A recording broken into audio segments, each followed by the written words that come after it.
médico pediatra, Dr. José Dilberi, ele que é o gerente de atenção à saúde do Hospital Universitário Júlio Maria Bandeira de Melo, o HUJB de Cajazeiras, que foi a unidade onde a pequena Ana Júlia estava internada. E a pergunta que eu faço, doutor Dilberi, é para que o senhor possa contar detalhes para todos nós em relação ao caso Ana Júlia, desde o momento em que ela deu entrada no hospital universitário até o momento em que a vaga da UTI pediátrica foi finalmente regulada, a criança foi encaminhada para Patos, de onde seria transferida em um helicóptero, o helicóptero Acauã da Paraíba, mas que infelizmente ela não resistiu e faleceu. Gostaria que o senhor pudesse contar esses detalhes para todo o nosso público, para não somente Cajazeiras, mas para todo o sertão paraibano. Eu, como membro de todo o Hospital Universitário Júlio Bandeira, eu me solidarizo com a família e envio o meu abraço de apoio, de carinho. Entendo o sofrimento desses pais pela perda dessa criança. Realmente é muito doloroso. Nós aqui do HUJB também sentimos muito pela perda. Foi um fim de semana bem entristecido para todos nós. Na segunda-feira amanhecemos ainda todos de coração partido com todo o ocorrido, até por todo o envolvimento que houve nos últimos dias. Veja só, eu vou ampliar um pouquinho mais a resposta em relação à tua pergunta inicial, José Neto, porque desde o início de março, né, quando a gente começou a perceber que a quantidade de doenças ela vinha aumentando, e a gente sempre chama esse período de período sazonal, que é quando realmente as doenças elas aumentam em intensidade, nós nos preocupamos e fizemos uma breve conversa com a equipe da UPA, e isso gerou uma visita técnica. Nós aqui do HUJB, com alguns profissionais, eu também fui junto nessa visita técnica, sentamos com a diretora da UPA e dialogamos durante uma tarde como seria na hora que esse período sazonal ele aflorasse, porque esses 2 anos de Covid, ele trouxe uma calmaria. Aqueles cuidados que a gente teve lá no Covid, com o uso de máscara, higiene das mãos, mantendo distanciamento, que foi tudo focado para evitar a disseminação do Covid, aquilo também é muito útil e ainda continuará a ser útil para evitar a disseminação de outras doenças. Esses vírus que nós estamos agora tendo no momento são vírus conhecidos, né? E não é conhecido nesses últimos 5 anos, ele já convive com a população há longos anos, né? Já causou surtos enormes. Esse ano nós tivemos, assim, um quantitativo realmente que fugiu às nossas expectativas. E, consequentemente, desse alinhamento, a gente entendeu que nós tínhamos que trabalhar de forma mais articulada e harmônica possível, né? Não pensando na instituição individualizada, quem ia fazer esse papel ou quem ia fazer aquilo, mas um trabalho de continuidade. E conseguimos produzir uma conjuntura muito satisfatória, né? E, consequentemente, criamos um grupo de WhatsApp. Através desse grupo, nós da HUJB auxiliamos no suporte ao pessoal da UPA. Inclusive, semana passada, começamos um projeto de capacitação para os profissionais de UPA e de UBS. Essa semana nós teremos uma outra aula voltada para eles, com o objetivo de dar quanto mais habilidade possível for para a condução dos casos pediátricos. Consequentemente, nesse grupo, eles informam diuturnamente quais são as crianças com necessidade de internação e aquelas mais prioritárias.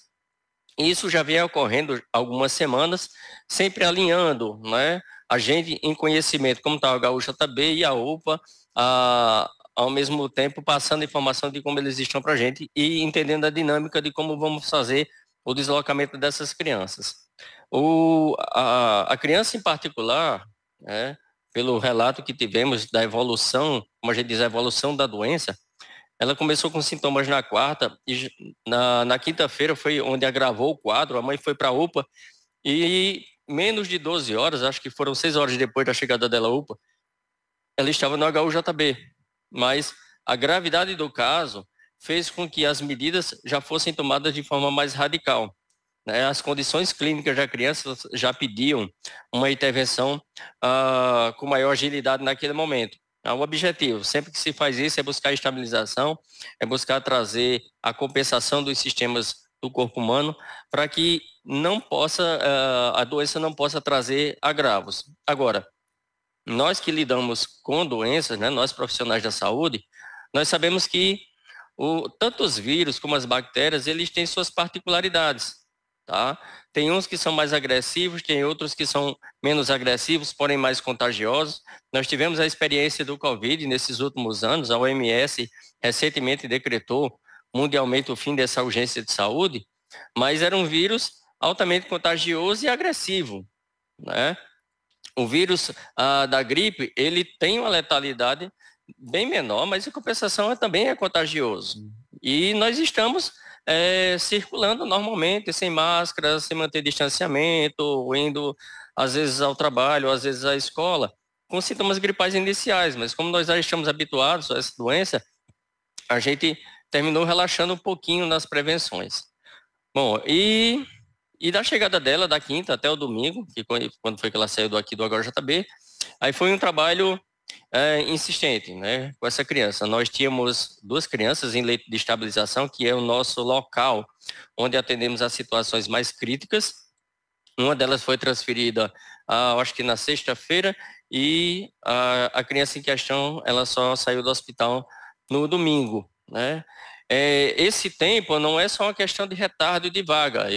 Toda transferência, ela oferece riscos ao paciente, né? Quando você tem um indivíduo numa situação crítica, mantê-lo estável, né? E eu falo isso no sentido de quanto maior o repouso, quanto menos eu mexo com ele, quanto menos mudo ele de posição, mudo de lugar, melhor para que ele possa se recuperar. Então, às vezes você tem um quadro clínico tão crítico que mexer com ela é promover uma descompensação. Então, antes de tirar qualquer pessoa de uma cama, de um leito e colocá-la numa ambulância e seguir a estrada, eu tenho que pensar em como eu vou deixá-la, né, o mais estável possível para seguir nessa caminhada. No domingo, apesar de todo o quadro crítico, a gente entendeu o seguinte, que chegamos a um ponto que mais estável do que aquilo, a gente talvez não iria conseguir. Então, vamos tentar a transferência para um setor que pudesse oferecer um recurso de maior complexidade para ajudar a Ana Júlia a se recuperar da patologia dela, né? Durante todo o tempo, né, desde que esse quadro clínico ficou mais agravado, né, nós tivemos aí que o trabalho em conjunto ele ficou ainda mais fortalecido, né? O pessoal da UPA sempre preocupado, querendo informações, perguntando se precisava de ajuda. A nossa equipe intensivamente com essa criança, né, para poder dar a assistência necessária para tentar reverter todo o quadro clínico dela. Imediatamente o Estado, através da Secretaria Estadual de Saúde, da pessoa de Dr. Johnny, ele foi organizando a rede para que a gente pudesse, quando a paciente em condições de transporte, pudesse haver um deslocamento. Infelizmente, um deslocamento daqui para Campina Grande, de carro, a gente viu que seria um tanto inviável, porque a gente receava pela durabilidade, né? E aí o Estado, mais uma vez, prontamente disponibilizou o deslocamento através do helicóptero, porque se torna um transporte mais rápido. Não é porque ele é mais rápido que também ele é o melhor de todos. O subir e o descer, isso muda a pressão atmosférica, isso muda a concentração de oxigênio, a quantidade de oxigênio na atmosfera. Para quem está precisando de oxigênio para respirar, isso também é um motivo muito delicado que precisa ser pensado, que precisa ser planejado dias, às vezes horas, antes de você fazer a tomada de decisão definitivamente. Mas o trabalho continua nesses mesmos moldes, nós continuamos articulados da mesma forma, né? Sempre pensando que enquanto esse período sazonal, esse período de doenças virais, ele estiver vigente, nossa atenção tem que estar redobrada. Não que eu precise baixar a guarda quando passar esse período, né? Geralmente, nós, enquanto pediatras, sabemos que quando chega aproximadamente o meio do ano, esse número de casos ele começa a reduzir. E, consequentemente, o número de crianças doentes e adultos também começam a cair. Automaticamente, eu posso ter outras doenças que venham a surgir naturalmente no decorrer do ano. Então, a gente mantém a atenção, mantém a vigilância, mantém o pensamento. Ao mesmo instante que a gente precisa da colaboração populacional, no sentido de que as pessoas precisam ir até a unidade básica de saúde para atualizar e manter em dia o calendário vacinal. Nós estamos em plena campanha de vacinação para gripe. No momento que nós, de circunstância, nós éramos para estar com um número absurdamente alto de pessoas vacinadas. Eu não sei exatamente quanto é que está a taxa de vacinação, mas ela tem que estar sempre em torno de 90%, 95%, 100%. Eu preciso buscar isso a todo momento. E isso eu dependo que a população se envolva, que a população de forma coletiva, ela se dê as mãos, ela procure esses cuidados, além dos cuidados que a gente viu durante o Covid. Eu não vejo nenhum problema a gente reassumir um pouco de forma individual, de forma coletiva, para evitar ao máximo que haja ou que continue a transmissão de doença para outras pessoas.